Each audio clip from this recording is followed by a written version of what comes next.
But with all that being said, we're going to hop right into Kosovo, Serbia. There's big things going on there.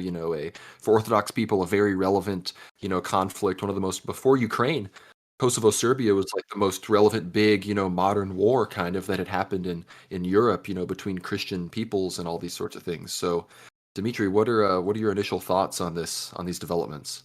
Yeah, essentially, for those who don't understand, Kosovo is a region south of Serbia that is considered technically it's maybe easy to call Kosovo maybe the Washington D.C. of Serbia. It was one of the most densely populated Orthodox Christian regions of ancient Serbia, the first Serbian kingdoms, and even the Serbian Empire, which existed for a short time in the medieval period.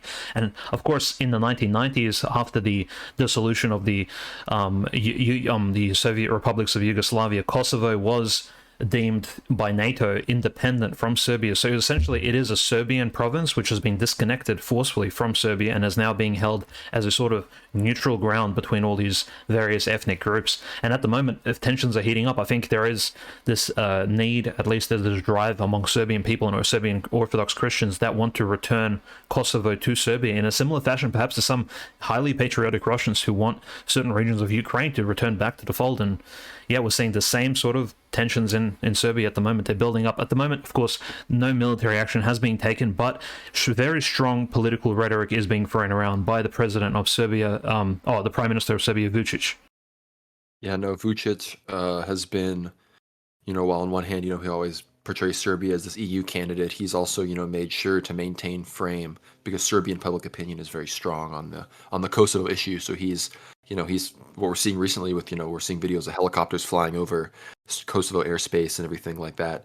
And to give people a little more background, there's always been a big dispute in the northern region of Kosovo on the border with, Serbia proper, of internationally recognized of Serbia, is there's this license plate dispute on whether or not ethnic Serbs, would have to have Kosovar license plates, and if not, they would be fined or have to be stopped at checkpoints and all these sorts of things. And of course, Serbia had been lobbying on the behalf of the ethnic Serbs in northern Kosovo, Metohija, to not have to do that, to basically able as much as they can to live as registered Serbs without having to submit to what is effectively, an Albanian ruled / NATO ruled government in Kosovo. And of course, that spilled over. The ethnic conflicts have been heating up, and in the past two times, I believe, in the past 2 or 3 months, there's been these barricade issues on the border where the Serbs, build these barricades to stop police from enforcing roadblocks and these other sorts of things.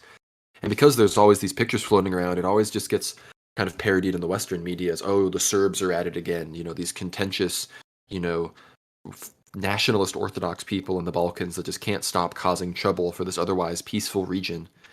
Except we know that that's not the story. And I want to read a little bit here. We're seeing the real story of Kosovo has been Albanian expansionism since the start. The entire Kosovo project has been a project to just create a complete Muslimication of this formerly Orthodox land. And I'll just read a few things here.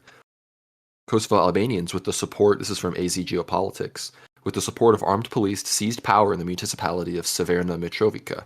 This was stated by the head of the Office for Kosovo and Metohija under the Serbian cabinet, Petar Petkovic. According to him, Albanians, by legal violence and unilateral actions, took the deputy seats belonging to Serbs. No one voted for them, and they have no support from the Serbian people. The building of the local parliament where the new deputies took the oath was cordoned off by armed Kosovo police, and there's videos of all this. You can see it on our Telegram. But yeah, we're seeing this, and then an even more unfortunate news. Residents of the village of Bogosevac near Prizren have said that Albanians looted several Serbian houses. The local populations lost everything, and the Church of St. Nicholas, built in the 16th century, was also looted. And for people who know their Balkan history, they know that you see the pictures from 1999, from the early 90s. Every time these new waves of Albanians have moved into Kosovo over the past 40, 50 years, especially at times when, extremism is more rampant, and before, some of the more Western interventions happened, especially like the initial gains of territory and incursions and driving away of Serbs, was you can see these pictures of them climbing up these huge ancient churches, from the Byzantine era, pulling down their crosses, lighting them on fire, desecrating them and all sorts of things. So this isn't anything new, but it's just, it's very disheartening to see, unfortunately, considering how de-Christianized Kosovo and Metohija has been. It's hard to see it going better because the Serbs can even only do so much, because it basically would lead to a direct confrontation with NATO if they did what was necessary to actually secure the Christian population there. However, we have seen what the Russian Foreign Ministry stated recently, that they would provide, and I'm quoting here, total support to the Serbian government defending their national interests, and that Kosovo and certain European countries are playing with fire. So this is very much relevant to the current conflict, not just because, it's definitely like between Russia and Ukraine, there's probably no other more orthodox, quote unquote, historic conflict than Serbia Kosovo. But I think Dimitri would agree. I very much view this as a likely second front opening up if NATO decides that they're going to put their foot down.